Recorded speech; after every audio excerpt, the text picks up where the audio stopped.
Hi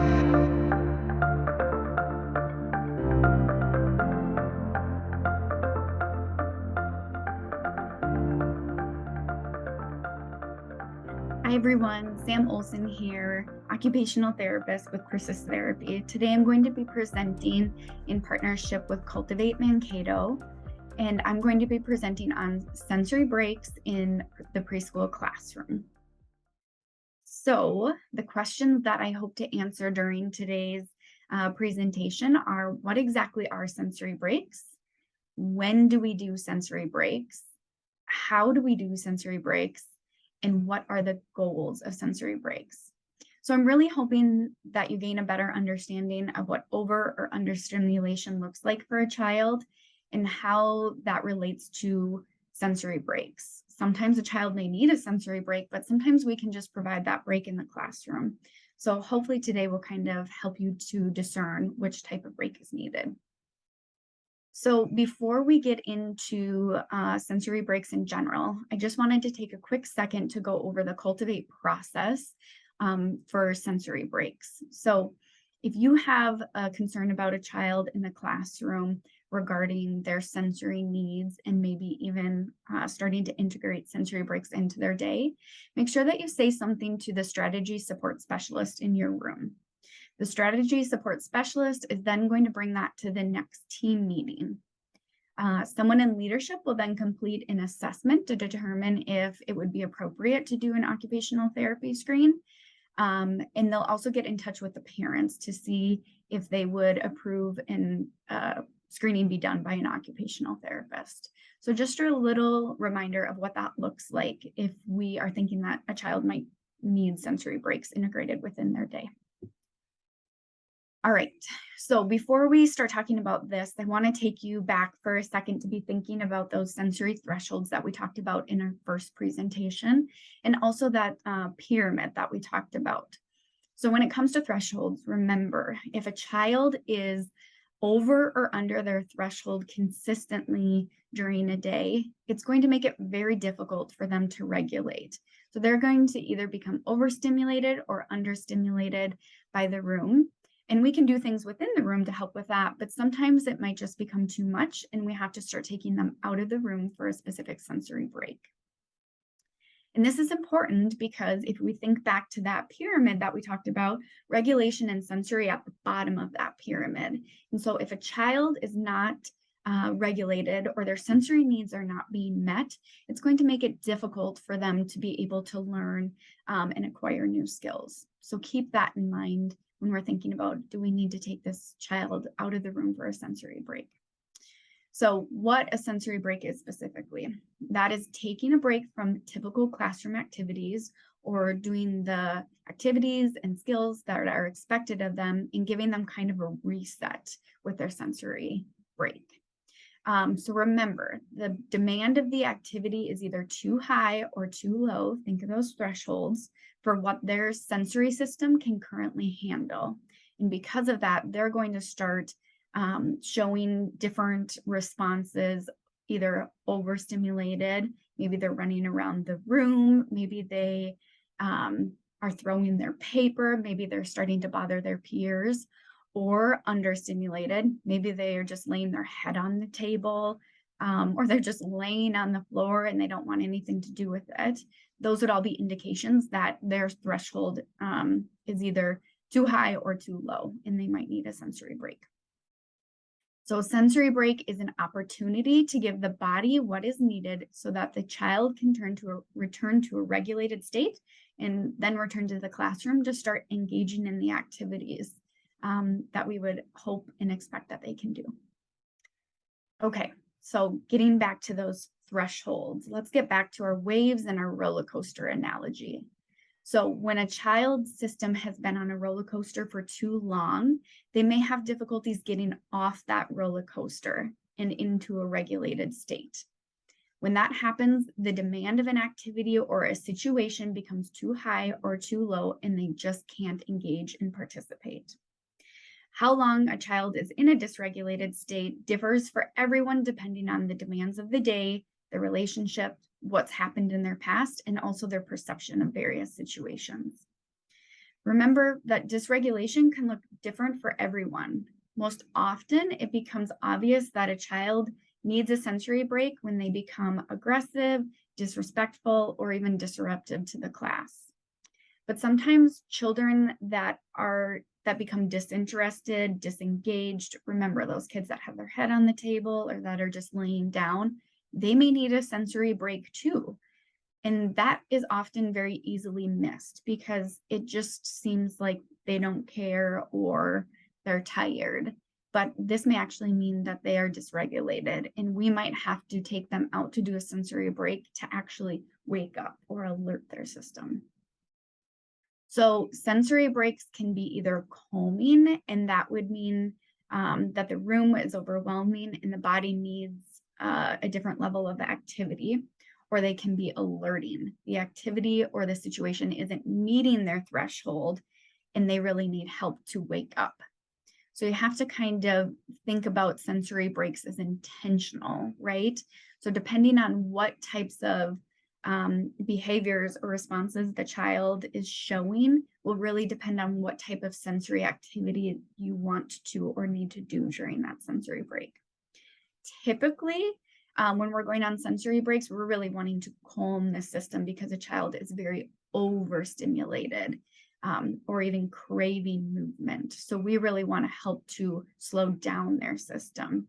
But remember, sometimes sensory breaks are needed for waking up or alerting a system too, and those are often the ones that get missed.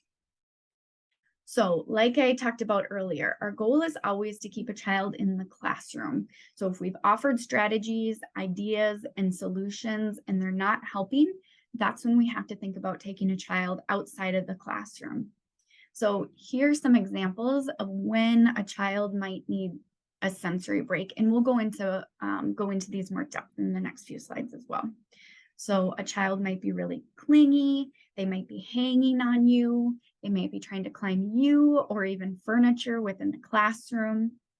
The child is really disagreeable and might be working really hard to gain control over a situation, and oftentimes that results in a power struggle.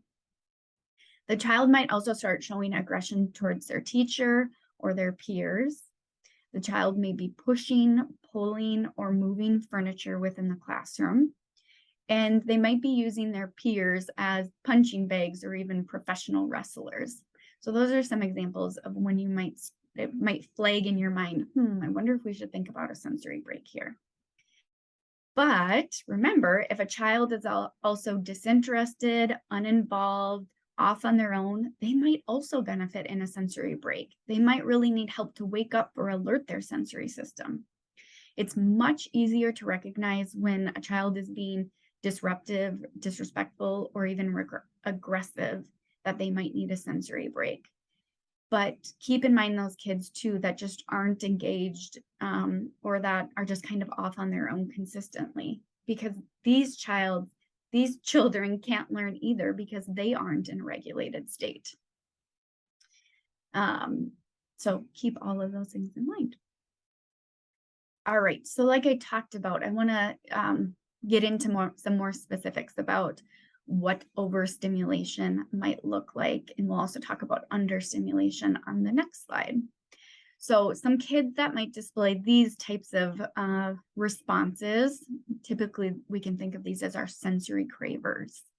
So they're the children that are having excessive movement. They just cannot sit still. They might be waving their hands. They might be running all over the room. Maybe they're swinging their body all over the place. They just can't get enough. And then there are kids that have intense movements. All of their movements are very big, very intense. They're long and hard. There are children that have fast movements. So their movement really seems to have no purpose, and it might even kind of look clumsy. There's also children that are making a lot of noise, right? They're using a loud voice. They're using toys to make noises. They're getting others to be really noisy as well. Children that can't focus or attend to activities. Of course, it's difficult if you can't slow your body down to focus or attend to anything. Children that are looking around the room or distracted by things in the room. So maybe these are the kids that There's another child in the room that their sensory system is moving quite a bit, and these kids also get distracted by that and kind of join in on that, if you will. And they're just in general doing things that aren't safe. Maybe they're hitting others, they're yelling, they're throwing, they're kicking, they're throwing punches. So those would be some examples of overstimulation when we need to probably remove a child from a classroom. And then, of course, we have some kids that are displaying more of those over-responsive sensory profiles. So these are the kids, the environment is just too much for them. They're very overstimulated because the demands of the environment or what's happening in the environment is just too much for their system to handle. So these are the kids that might be covering their ears, they're putting their head on the table, kind of trying to hide or make themselves appear smaller because everything just feels so big. And so going into that small fetal position feels very safe and very comfortable. And they might be the kids that just kind of all of a sudden seem to lash out, become really irritable or in distress. And so they just lash out because they just can't quite handle it. So let's talk about those kids too that are more under-responsive, right?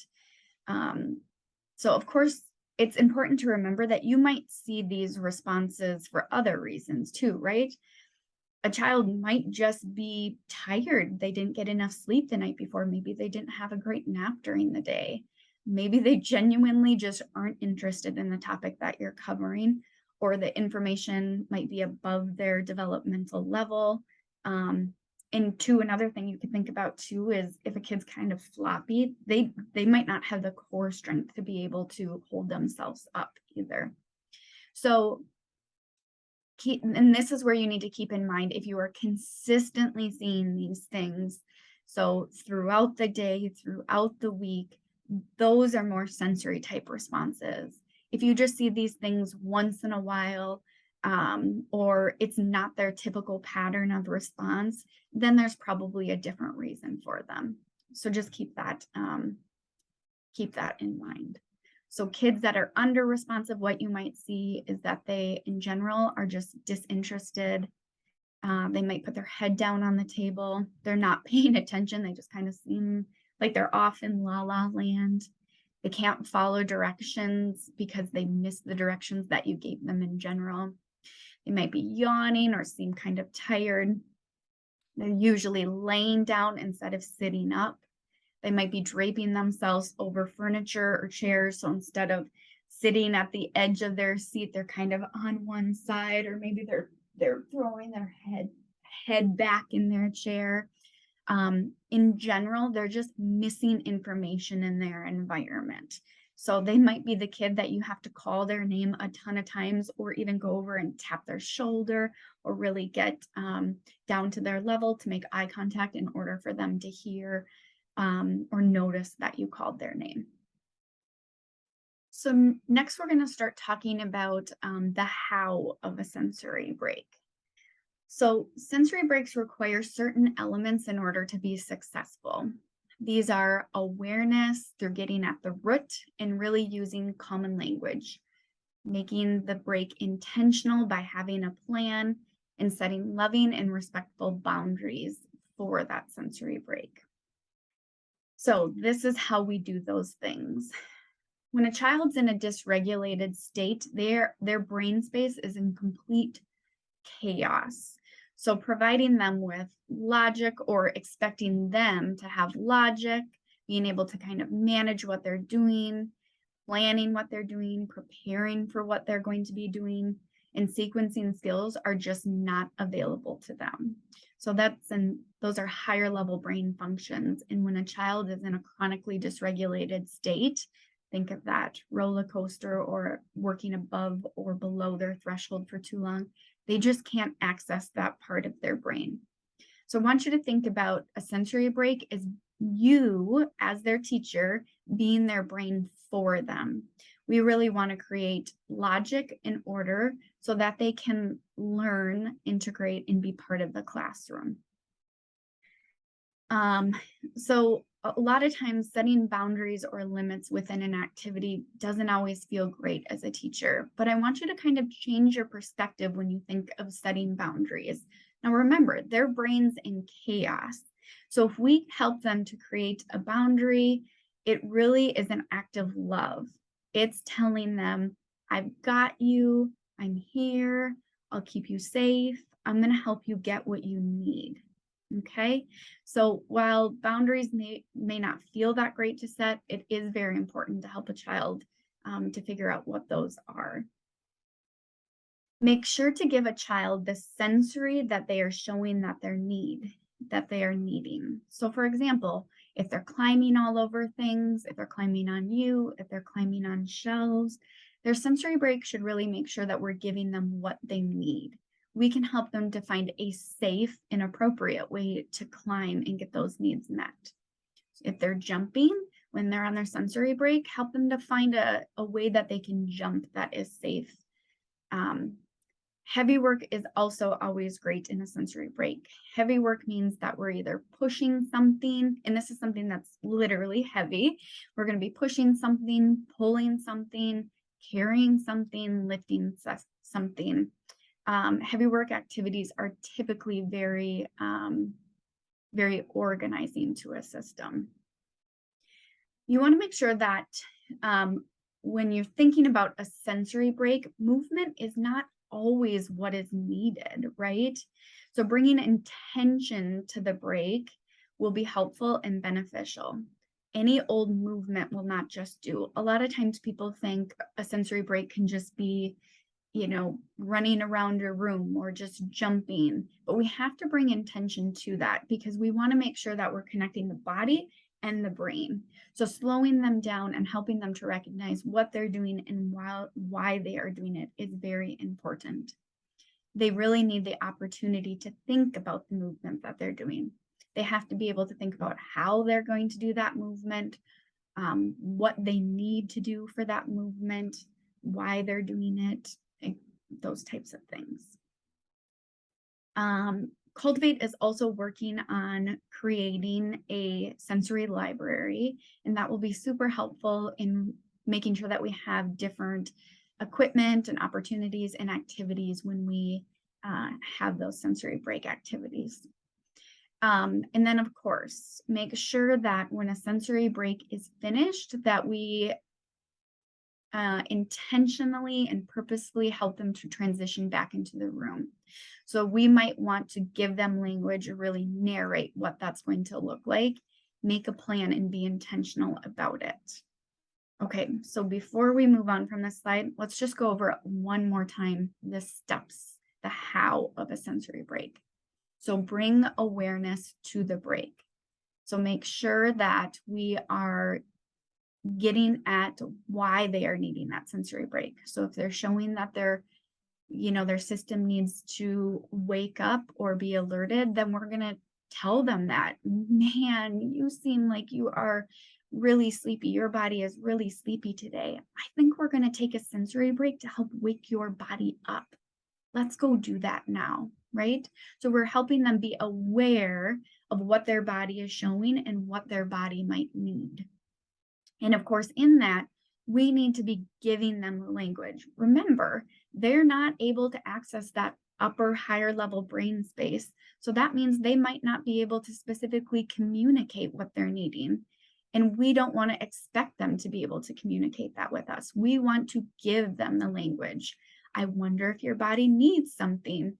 I'm noticing that you seem like you're not very engaged in this, that you're not liking this. It's okay to give them that language. We don't need to expect them to give that to us. And of course, we make a plan with them. So before we even go into that sensory break space, we're saying, okay, let's make a plan for what we're going to do during our sensory break, because this brings intention to it. So if we're going to set up a little obstacle course, we want to make sure that they're planning out the steps, that we're not just setting that up for them. Even them helping to set up the course is a great way to meet those sensory needs, because a lot of times that means that they're getting that heavy work. So help them to make a plan. Now, here's where it can get a little bit tricky too, because sometimes kids make a plan and then they get in that space and that plan is not really the plan that they're going to go with. You have to kind of discern here whether or not this is beneficial or not.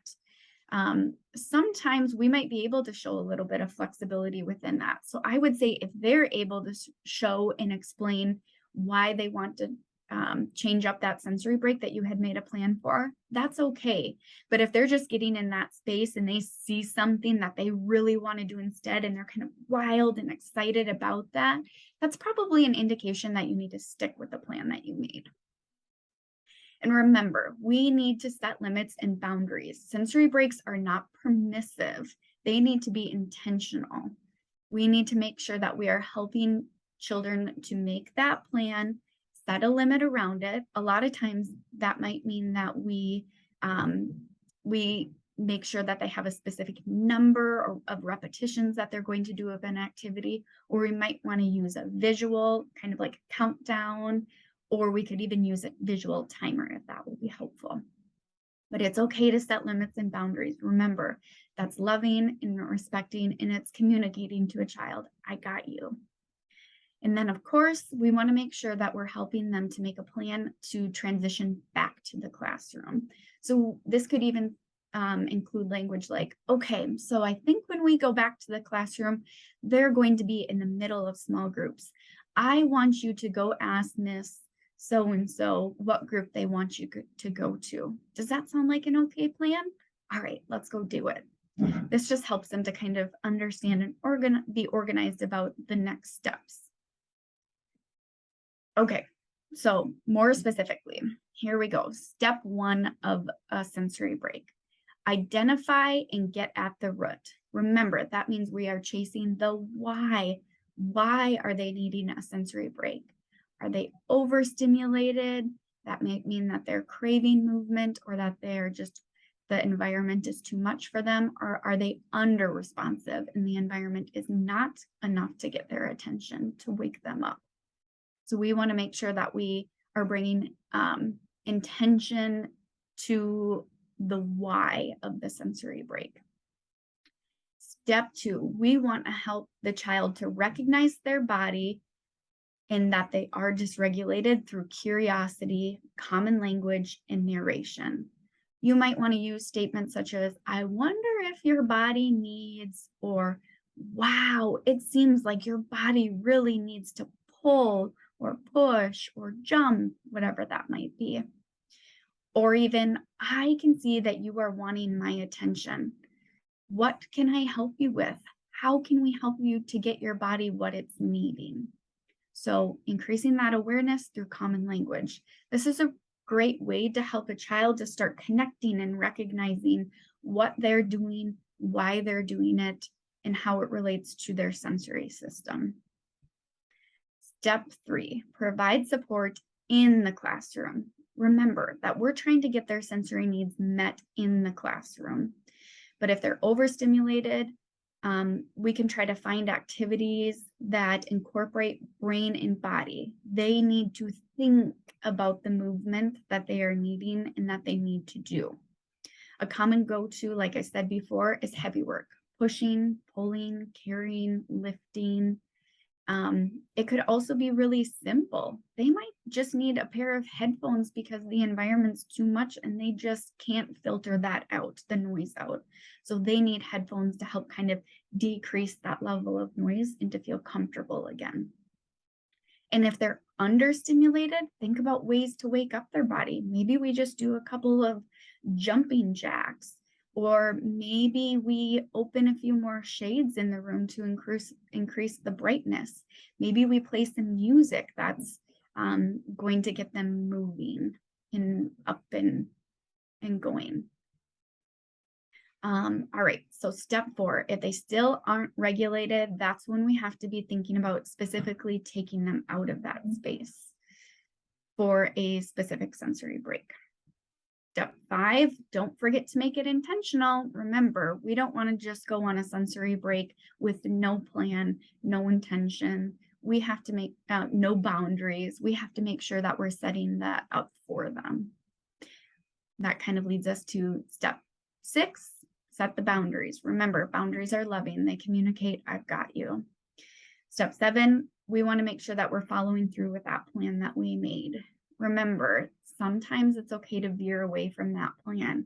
If they're organized and able to tell you, oh man, now that I'm down here, I'm really thinking that this might be a better way, or I really want to jump instead of climb. If you think that's appropriate and they're well regulated or somewhat regulated, or I should say organized when they're telling you this, it's probably okay to change the plan, but go back and make it intentional and set those boundaries again. But if they get in that space and they're just wild, crazy, and excited, and it's more that they're seeing something else, or they're seeing so many things that they just want to do it all, that's an indication that you really need to stick to your plan. And then, of course, make that plan to transition back. So I'm going to pause here for just a moment to help you look over these steps and think about those before we move on to the next slide.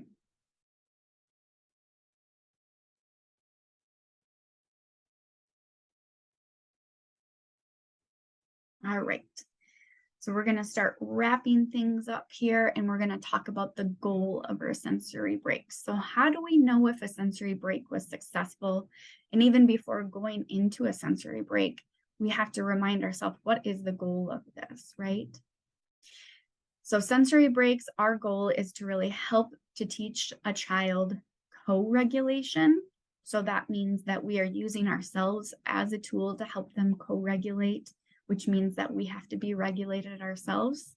And then hopefully at some point, as they are learning that co-regulation and we're giving them all of the steps that we talked about just before, they're going to be able to start self-regulating as well. But sometimes that's a goal for the long term. We also want to make sure that a goal of our sensory break, or what they're getting out of it, is that we're teaching them something about their own sensory system and what their sensory system needs. Now, bringing awareness to that, intention to that, giving them the language are all tools that you are using to help them to learn about their sensory system and their sensory needs. Of course, we're also trying to empower the child to recognize and advocate for their own sensory needs so that hopefully in the future, they can start telling themselves, oh, wow, I really need to do this activity to help my body wake up. Or, oh my goodness, my body is moving so fast. I'm going to try to do this. Again, that's a goal for the future, and you may not ever see that. They might be much older when they gain that recognition, but that's such a great skill that you're teaching them and giving them early on. I know it's a skill that I wish I would have had a long time ago. And then, of course, we're trying to meet their sensory needs so that we can optimize their learning and their ability to gain new skills when they're in our classroom. So that's everything. That is how we create a successful sensory break and make sure that we're meeting all of their needs. I hope that this was helpful for everyone and that you can start integrating sensory breaks into your everyday if they're needed after this presentation. Thanks, everyone. Take care.